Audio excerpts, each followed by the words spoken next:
So the new chapter of Jujutsu Kaisen 201 is finally here. It's titled Direct Negotiations, and it picks up where we left in the last chapter, with Kenjaku basically negotiating with the president in order to invade the Culling Games and have the American soldiers basically kidnap Japanese sorcerers in exchange for Cyrus to complete experiments on them. President and Cyrus seem to get into a bit of an argument about this, and Cyrus argues that we're talking about self-sustaining energy. If this becomes a reality, imagine how many problems we can solve. The difference between sorcerer and us, non-sorcerers, lies in the brain. The sheer uncharted mystery of the brain that remains unsolved even with modern science and technology. And then he goes on to say that we need a lot of samples for experiments, to which the president obviously objects, and he states that you don't just want me to kidnap them, you want me to kidnap them for human experimentation. Cyrus then sort of defends himself by saying we can't fall behind China and Russia on alternative energy. Like I said in previous videos now, I am really unsure on Cyrus. I think there's a lot more to Cyrus than meets the eye right now. Even though he's feigning that he wants to protect America and kidnap these sorcerers for the greater good to basically win the energy race basically between all these other countries, he then starts to try and back up his point by saying, you know, it's not just the two countries, we can't fall behind China and Russia, we've got Saudi Arabia, the Middle East, Germany, countries with a high military power like France, India, Korea and Turkey. If India moves, Pakistan will follow. Don't you get it? This is a cascading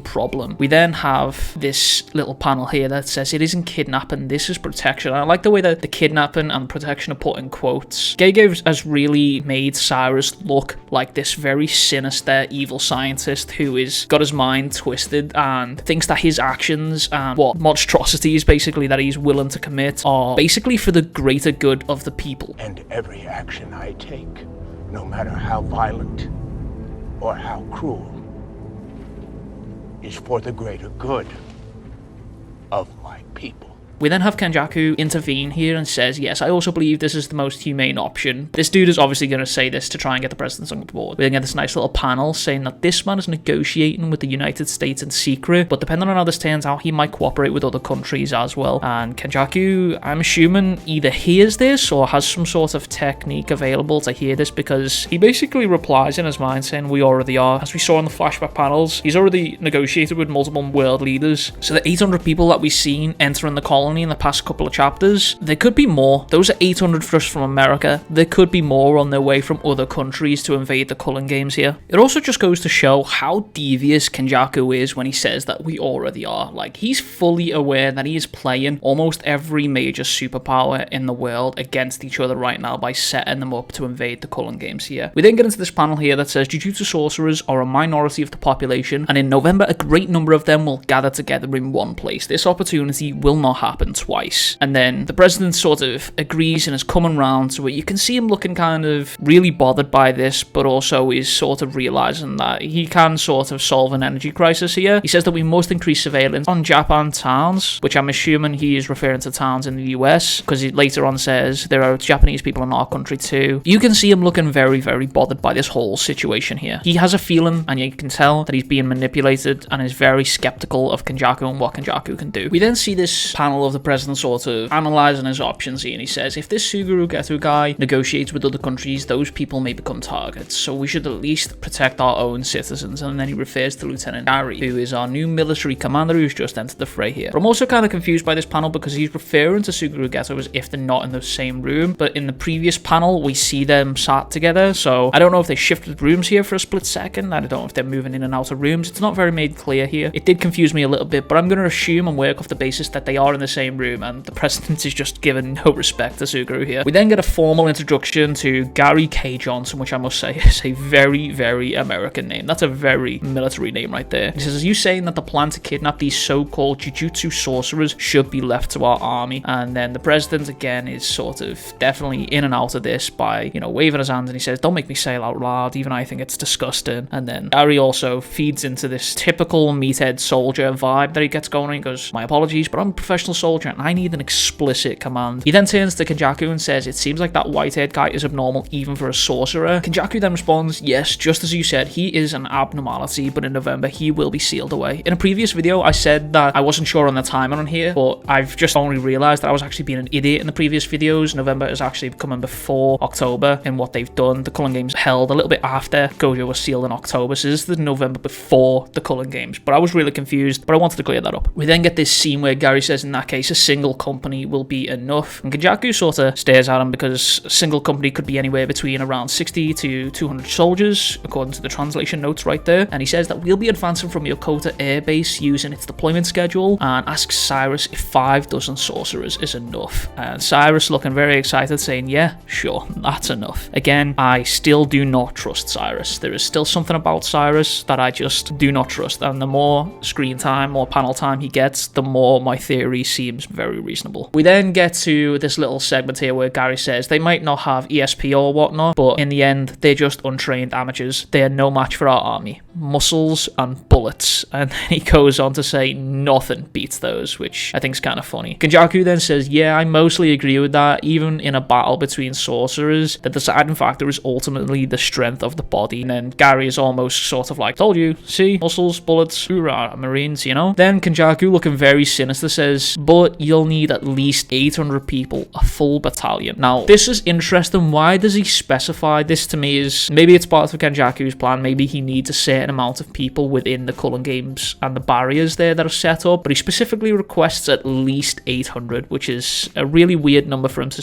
suggest. Gary then goes on, just like the stereotypes, the Japanese are worrywarts and wimps. Is it because mommy never gave them a gun? Which, I've got to be honest, Gege's writing of Gary here is the most stereotypical Marine dude that you could think of ever. He is the epitome of, hoorah, let's go Marines, get them guns, you know what I say? And then Urami sort of interjects here and she says, then why don't you test it out? And then Kenjaku also basically convinces Gary to sort of, I don't know, test out their abilities. He says, that's true. It so happens that there are 2 sorcerers right here. If someone's negotiating directly with the president, there's no way you'd only station the 15 soldiers outside, right? And then we sort of, I'm assuming we switch panels here, and this is like, what I'm assuming is a military drill inside of the White House with the soldiers against Kenjaku and Urami, which is crazy. We then get Gary saying that, you know, the Oval Office is currently guarded by the most elite Secret Service agents. The counter assault team, CAT, which I thought was quite a funny name, 15 soldiers all equipped with bulletproof armor and rifles. Just like he said, that's not all. We also have Central Intelligence Agencies, CIA, Paramilitary Division, the Special Activities Center, SAC, which I'm just gonna giggle because SAC,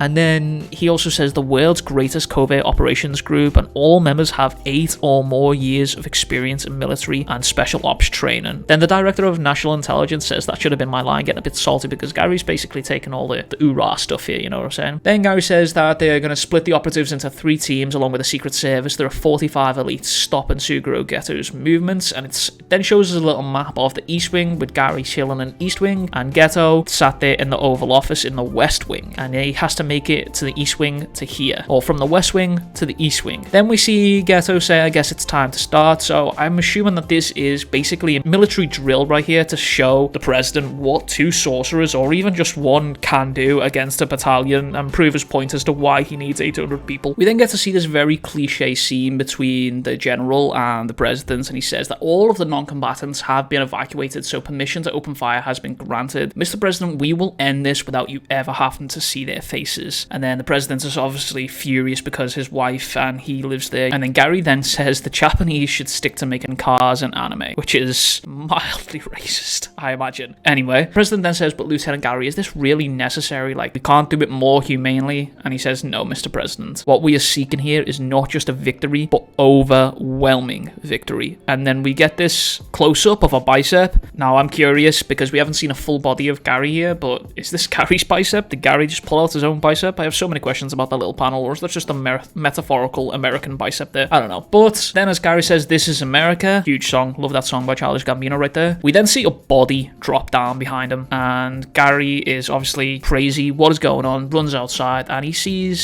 soldiers fallen from the sky. Literally fallen from the sky. I'm not sure whether they are dead or not, but I'm going to assume that the height that they're fallen, they are very injured or dead, depending on how they fell. We then see this massive massive shikigami that is almost elephant-like, and it seems to be praying while these soldiers are being dropped from the sky. In the panels, I'm pretty sure that none of them still have their glasses on, so they can't even see what's going on. They just see the soldiers are being dropped from the sky. Then we see Gary put on his glasses here. So he has no idea until he puts those glasses on, and then he sees the massive shikigami sat on top of the White House praying. We then see a bunch of dog tags drop into the floor, and Suguru Geto appears. He says, "Do you get it now, Mr. President? Then let's wrap up this meeting, and it's time to hunt some Jujutsu sorcerers." And it then cuts to our guys, Angel, Megami, and Yuji, along with our favorite Power Ranger dude, and it says, "Thus, just what has been released into the colony." What a chapter. The chapter has left us on a cliffhanger. Well, I think it's a cliffhanger anyway, purely because we see that these guys are all running, but we don't actually know what they're running from. We don't know if the soldiers have appeared or not, so it's quite interesting, but it's also worth noting that Jujutsu is on a break next week, so sad face about that. The next chapter will be in issue 48, but that's all from me. Let me know your thoughts on the chapter here. Did you enjoy it? Did you not? Are you looking forward to what's to come here? Let me know in the comments below, and if you liked the video, make sure to like and subscribe, and I'll catch you guys in the next one.